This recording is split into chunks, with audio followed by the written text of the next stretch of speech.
자, 여기 아주 흥미로운 일화계가 하나 있습니다. 고대 인도에 멀리 서쪽에서 온 그리스인 왕이 한 명 있었어요. 이 왕이 던지는 날카로운 질문에 당대의 네로라 하는 현자들은 모두 입을 다물었다고 합니다. 끝없는 지적 갈증에 시달리던 왕 앞에 드디어 운명처럼 한 수행자가 나타나죠. 이 이야기의 두 주인공을 한번 만나볼까요? 한쪽은 날카로운 논리로 무장하고 세상 모든 것에 의문을 던지는 밀린다 왕. 그리고 다른 한쪽은 고요한 통찰력으로 세상의 본질을 꿰뚫어보는 나가세나 스님입니다. 정말 흥미진진한 만남이 될 것 같지 않나요? 이야기의 배경은 바로 사갈라라는 도시입니다. 동양과 서양의 문화가 아주 화려하게 어우러진 곳이었죠. 이곳의 통치자인 밀린다 왕은 학식이 정말 깊었는데 문제는 그의 끝없는 논쟁에 궁정에 있던 현자들은 말 그대로 전부 나가 떨어졌다는 겁니다. 얼마나 심했냐면 무려 12년 동안이나 도시의 왕과 대화할 만한 현자가 없었다고 해요. 다들 왕의 질문이 무서워서 도시를 떠나거나 아예 입을 닫아버린 거죠. 과연 이 지적인 공백을 깨고 왕과 마주 앉을 사람이 나타날 수 있을까요? 그리고 마침내 왕의 직접 도전에 응할 만한 상대가 나타납니다. 바로 나가세나 스님이었죠. 왕은 기다렸다는 듯이 만나자마자 바로 핵심을 찌르는 질문을 던집니다. 그건 바로 나는 누구인가? 라는 우리 모두가 한 번쯤 고민해 봤을 정체성에 대한 문제였어요. 왕은 아주 단도직입적으로 물어요. 존경하는 스님, 당신의 이름은 뭡니까? 나가세나 스님이 이름을 대답하니까 왕이 바로 파고들죠. 좋아요. 그럼 그 나가세나라는 건 대체 뭡니까? 누구죠? 이건 그냥 이름을 묻는 게 아니에요. 스님의 자아를 하나의 고정된 실체로 딱 규정하려는 그런 의도가 담긴 질문이었죠. 자, 여기서 나가세나 스님의 정말 기가 막힌 비유가 등장합니다. 바로 수레의 비유인데요. 스님은 왕에게 이렇게 되물어요. 대왕이시여, 저기 있는 저 수레를 한번 보시죠. 저게 바퀴입니까? 아니면 차축인가요? 그것도 아니면 멍에, 차체, 대체 어느 부분이 수레입니까? 이 비유의 핵심, 이제 감이 오시죠? 수레라는 게 사실 바퀴, 차축 같은 부품들이 모여 있을 때 우리가 편의상 부르는 이름일 뿐이잖아요. 마찬가지로 나가세나라는 것도 몸과 마음, 생각 같은 여러 요소들이 모인 것에 그냥 붙여진 이름일 뿐이라는 겁니다.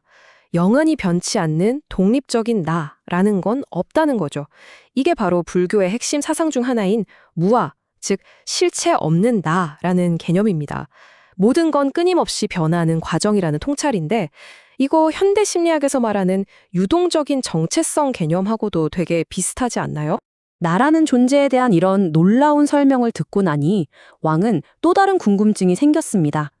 그렇다면 이런 진리를 깨닫게 해주는 지혜라는 건 대체 뭘까? 지혜가 뭔지, 그리고 그게 어떻게 작동하는 건지 다음 질문으로 넘어갑니다.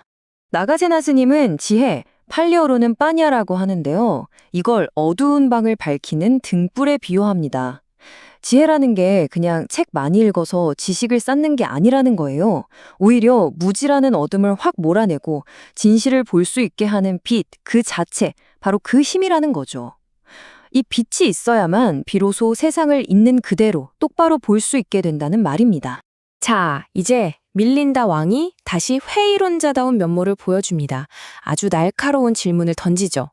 좋아요. 다 좋은데 직접 본 적도 없는 걸 어떻게 믿으라는 겁니까? 그걸 어떻게 증명할 수 있죠? 이건 경험적인 증거를 아주 중요하게 생각하는 왕의 또 다른 도전이었어요. 왕의 질문은 이겁니다. 스님, 부처를 직접 본 적 있습니까? 만약 없다면 그가 정말 존재했다고 어떻게 그렇게 확신할 수 있는 거죠? 와, 이건 직접적인 증거가 없는 믿음의 가장 근본적인 부분을 흔드는 아주 날카로운 질문이죠. 하지만 나가세나 스님은 당황하지 않고 또다시 질문으로 답합니다. 정말 대단하죠? 대왕이시여, 혹시 히말라야 산맥에 흐르는 강들을 직접 보신 적이 있으신가요?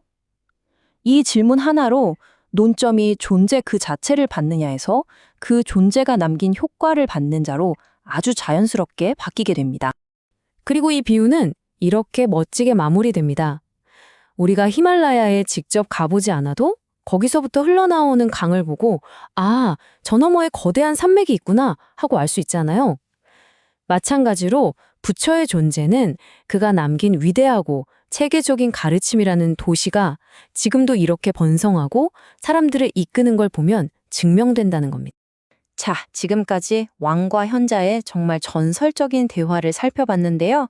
이 이야기를 통해 우리는 과연 무엇을 배울 수 있을까요? 미렌다 팡하, 즉 밀린다의 질문이 오늘날 우리에게 던지는 메시지를 한번 정리해 보겠습니다. 핵심은 크게 세 가지로 요약할 수 있습니다. 첫째, 밀린다 왕처럼 당연하게 여기는 것들에 대해 끊임없이 질문하고 탐구하는 자세가 필요하다는 것. 둘째, 나가세나 스님처럼 복잡한 문제일수록 단순하고 명쾌한 비유를 통해 핵심을 꿰뚫어 보는 지혜가 중요하다는 점. 그리고 마지막으로 나라던가 지혜 같은 어떤 단어나 개념, 그 이름표 너머에 있는 진짜 본질을 보려고 노력해야 한다는 겁니다. 그렇다면 이 놀라운 대화의 끝은 어땠을까요? 밀린다 왕은 나가세나 스님의 지혜에 완전히 마음을 열게 됩니다. 결국에는 왕의 자리까지 버리고 출가해서 마침내 깨달음을 얻었다고 전해져요. 질문 하나가 한 사람의 인생을, 아니 한 나라의 역사를 통째로 바꾼 셈이죠. 밀린다 왕은 자신의 인생을 건 질문들을 던졌고 그 답을 통해 완전히 새로운 길을 찾았습니다. 그렇다면 여러분은 어떠신가요? 지금 이 순간 여러분의 마음속에서 가장 크게 울리고 있는 질문은 무엇입니까?